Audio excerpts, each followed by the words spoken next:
La ressortie en copie flambant neuve de The Thing, l'un des, sinon le meilleur film de John Carpenter, nous a donné envie de revenir sur le parcours de l'une des plus grandes légendes du cinéma fantastique. Mais justement, qu'est-ce qui caractérise le cinéma plutôt singulier de John Carpenter ? Eh bien tout d'abord un certain sens du casting insolite, le cinéaste ayant truffé ses films de gueules de cinéma inoubliables, comme Lee Van Cleef dans New York 1997, Donald Pleasence dans Halloween, Roddy Piper dans Invasion Los Angeles, ou Stacy Keach dans Los Angeles 2013, sans oublier bien sûr Kurt Russell, ici en Snake Plissken, dans New York 1997. Mais encore, eh bien la cigarette, justement. Le cinéaste a depuis toujours développé une certaine fascination pour la clope, en faisant le leitmotiv d'assaut, mais aussi en faisant fumer Chevy Chase en Homme Invisible dans L'Homme Invisible, ou l'extraterrestre Jeff Bridges dans Starman, des cigarettes chez Carpenter absolument partout et tout le temps, jusqu'à friser le politiquement incorrect, surtout dans le cinéma américain d'aujourd'hui. C'est que John Carpenter se caractérise par une certaine tendance à l'anarchie, et ce n'est pas l'attitude très badass de Roddy Piper dans cette fameuse scène à la banque d'Invasion Los Angeles qui nous contredira. I have come here to chew bubblegum and kick ass. And I'm all out of bubblegum. Oh.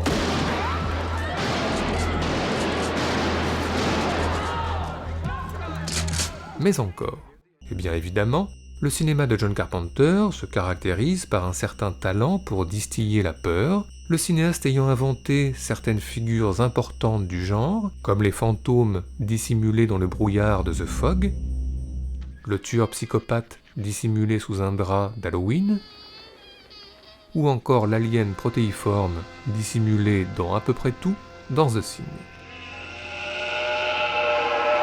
Sinon, dans un registre proche, le cinéma de John Carpenter se caractérise aussi par un goût pour les espaces clos.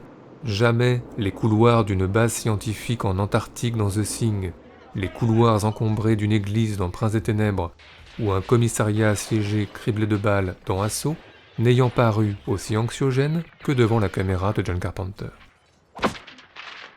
Mais encore, eh bien le cinéma de John Carpenter se caractérise aussi par une certaine fascination pour le western, empruntant au genre certains canevas scénaristiques, comme celui de Rio Bravo dans Assaut, mais John Carpenter a également emprunté au genre certains décors, comme celui de Monument Valley, cher à John Ford dans cette scène de Starman, ou encore certains clichés célèbres, comme cet affrontement très Sergio Leone dans Los Angeles 2013. Mais enfin, le cinéma de John Carpenter se caractérise aussi et surtout par un goût certain pour la musique. Tout d'abord, le cinéaste a réalisé un biopic fameux, le roman d'Elvis, avec Kurt Russell dans le rôle du King.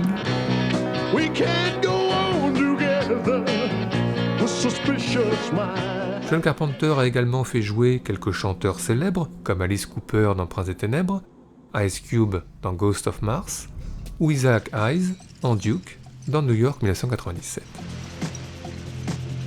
Ensuite, John Carpenter a souvent cité de célèbres standards du rock, comme George Thorogood dans Christine, mais aussi les Stones, brièvement, au début de Starman, sans oublier Stevie Wonder dans The Thing,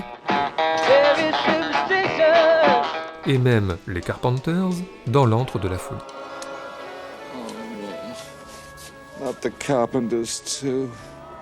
Mais enfin et surtout, et c'est là où nous voulions en venir, John Carpenter a très souvent composé la musique de ses propres films. Des thèmes plutôt hard rock dans L'Antre de la folie, des thèmes plutôt western dans Los Angeles 2013,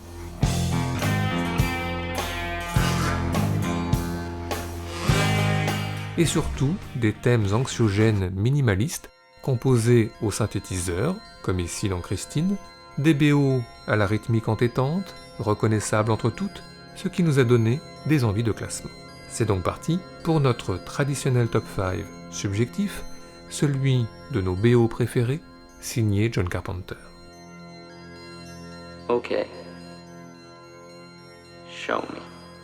Notre numéro 5, commençons par Assaut, le deuxième long métrage de John Carpenter, car ce fut notre entrée dans l'univers du cinéaste, au hasard d'une diffusion télé sur Feu la 5 à la fin des années 80, une découverte visuelle et sonore dont nous ne nous sommes jamais tout à fait remis.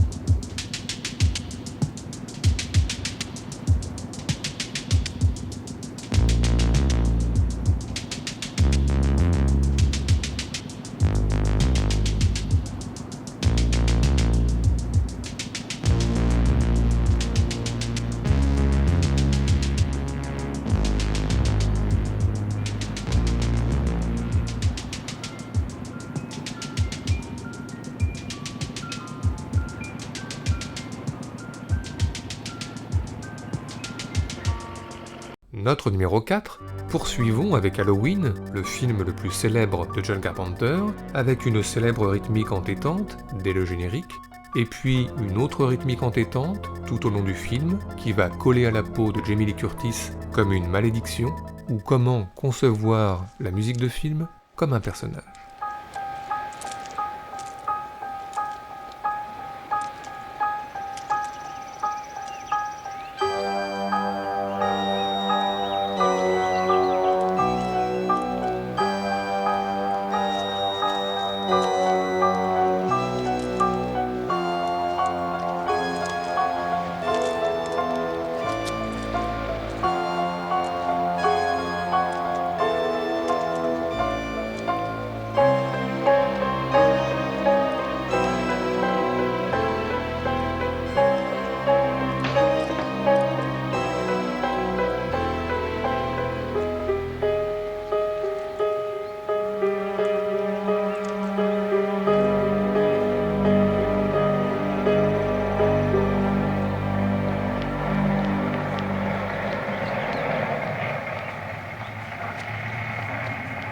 Notre numéro 3 est un cas un peu à part et concerne la BO de The Thing que John Carpenter a confiée à Ennio Morricone.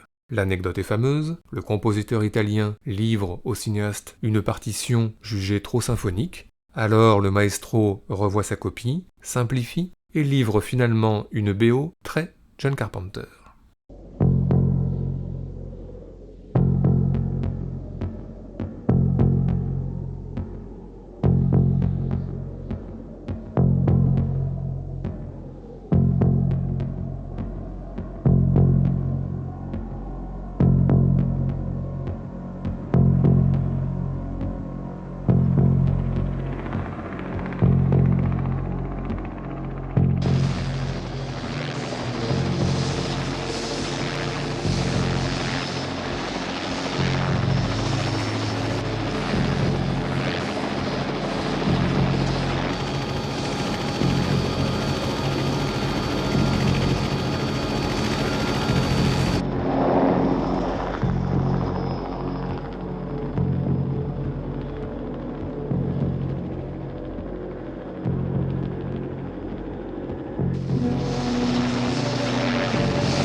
Notre numéro 2, à la fin des années 80, après quelques échecs retentissants et fatigué par ses rapports houleux avec les studios hollywoodiens, John Carpenter revient au cinéma indépendant de ses débuts avec Prince des Ténèbres.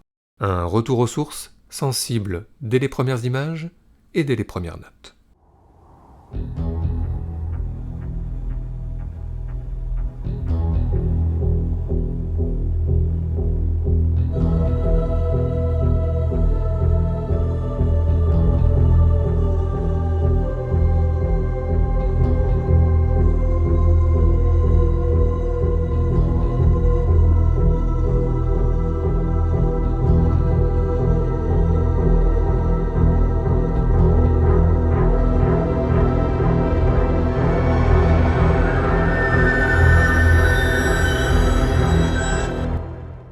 Enfin, notre numéro 1 est pour nous une évidence, la BO de The Fog, peut-être la plus envoûtante d'entre toutes, une BO qui depuis longtemps accompagne nos cauchemars les plus doux et les plus beaux.